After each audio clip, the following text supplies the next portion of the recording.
အားလုံးပဲမင်္ဂလာပါဒီဗီဒီယိုမှာတော့ Russian alphabet letter 33လုံးအနက်က letter Y ကရေကိုဘယ်လိုရေးရမလဲဆိုတာပြပြပေးသွားမှာပဲဖြစ်ပါတယ်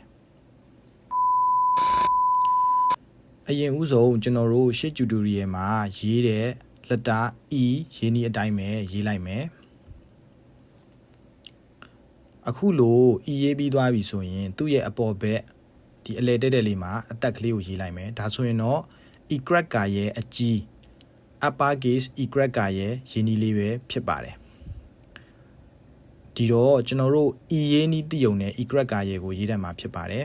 ကျွန်တော်နဲ့အတူလိုက်ဆိုကြည့်ရအောင် Y ကရဲ့ Y ကရဲ့ Y ကရဲ့ Okay ကျွန်တော်တို့ Y ကရဲ့အသေးကိုဘယ်လိုရေးမလဲကျွန်တော်တို့ရှေ့ tutorial က E အသေးရေးနည်းအတိုင်းပဲအခုလိုမျိုးရေးလိုက်မယ်ပြီးရင်သူ့ရဲ့အလဲကောင်မှာအခုလိုအသက်လေးထည့်လိုက်မယ်ဒါဆိုရင်တော့ Y ကရဲ့အသေး lower case Y ကရဲ့လေးရေးနည်းပဲဖြစ်ပါတယ်အဲ့တော့ရှေ့ tutorial တွေမှာလည်းပဲရေးနည်းတည်ုံနဲ့ရောကိုရေးတတ်တယ်လို့မျိုးအခုလဲ E ရေးနည်းတည်ုံနဲ့ Y ကရဲ့ကိုအလွယ်တကူရေးနိုင်မှာဖြစ်ပါတယ်အားလုံးကိုကျေးဇူးတင်ပါတယ်